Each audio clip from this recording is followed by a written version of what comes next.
The Awesomeness of Psychiatric Rehabilitation by Rosie Solis and Perla Freire. Let's talk about psychiatric rehabilitation. Who can benefit from it, how it works, and where to go for help.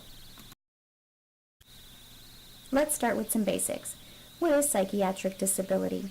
Also known as mental illness, psychiatric disability is a psychological phenomenon that arises from psychiatric illness to block goals in the key life domains. Who does this affect? According to our textbook, psychiatric disability affects a complex and diverse group of people who, because of mental illness, are unable to attain age and culture-appropriate goals for extended periods of time. Okay, but what does that really mean? Who does psychiatric disability actually affect? Good question. Basically, psychiatric disability is not exclusive to one group of people. It affects people regardless of age, gender, race, or social class. So if you are living with a psychiatric disability, you are not alone. Odds are that you know someone who is or has gone through the same experience. So is there anything that can be done to help someone living with psychiatric disability, or is it something people just have to deal with on their own? Of course not. This is where psychiatric rehabilitation comes in. Psychiatric rehabilitation is the systemic effort to help adults with psychiatric disabilities to attain their personal goals. Let's learn a little about psychiatric rehabilitation. The principles. In psychiatric rehabilitation, there are two sets of principles. One of them is aimed towards approaching the individual person, while the other is aimed towards approaching the community. Principles approaching the person include recovery, hope, goals focus, quality of life, strengths focus, and dignity to fail. Principles approaching the community include self-determination, community integration, place first, then train, supports and modifications, real-world focus, inclusion, continuity of services, and integration of services. Where does psychiatric rehabilitation take place? Good question. Psych rehab can take place in a number of settings: residential settings, vocational settings, and in activity or recreational settings. Residential settings include psychiatric hospitals, halfway houses, and a person's home.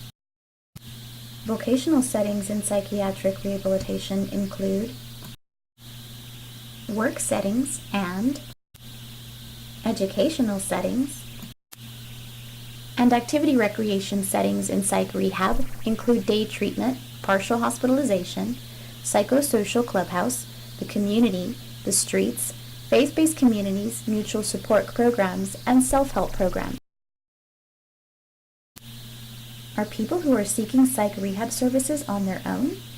No, they're not, but they do hold the most responsibility for deciding who they want to be a part of their recovery and the venue in which they want their recovery to occur.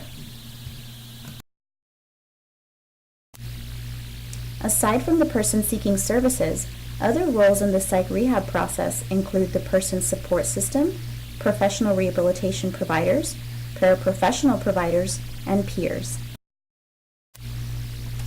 An individual support system may include parents, siblings, spouse, partner, children, other family members, friends, and anyone else who plans to be an active participant when the person decides they want to seek assistance for their psychiatric disability. Professional rehabilitation providers include rehabilitation counselors, psychiatrists, social workers, clinical psychologists, and nurses.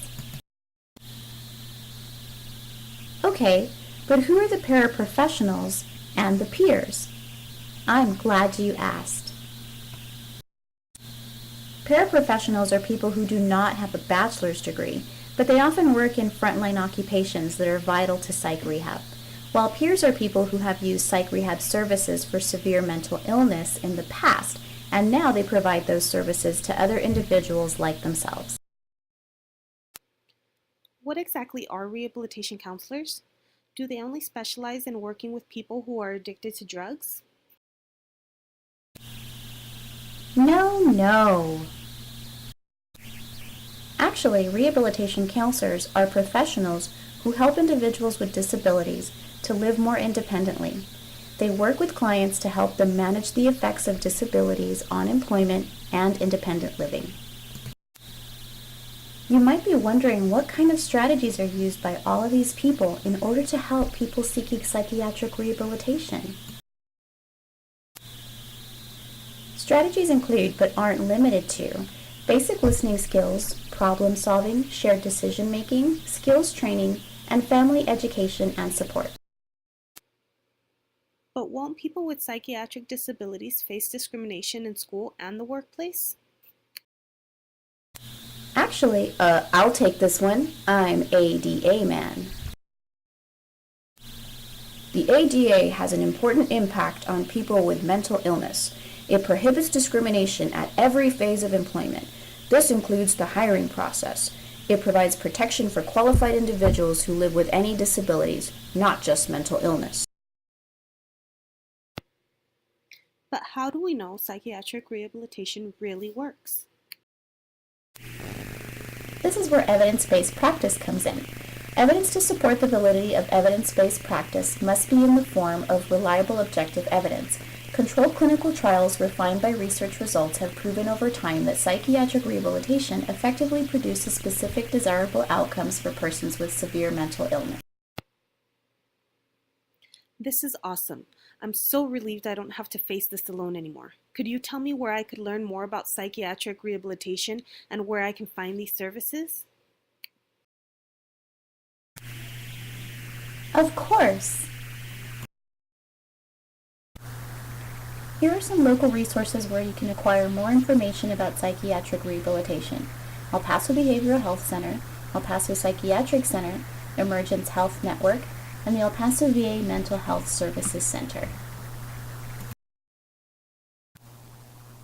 We hope this brief video has helped to shed light on the subject of psychiatric rehabilitation. You should now know more about what it is and how it can be helpful, as well as where you can go to get help with further information. We encourage anyone struggling with the effects of mental illness not to give up. Rehabilitation is achievable.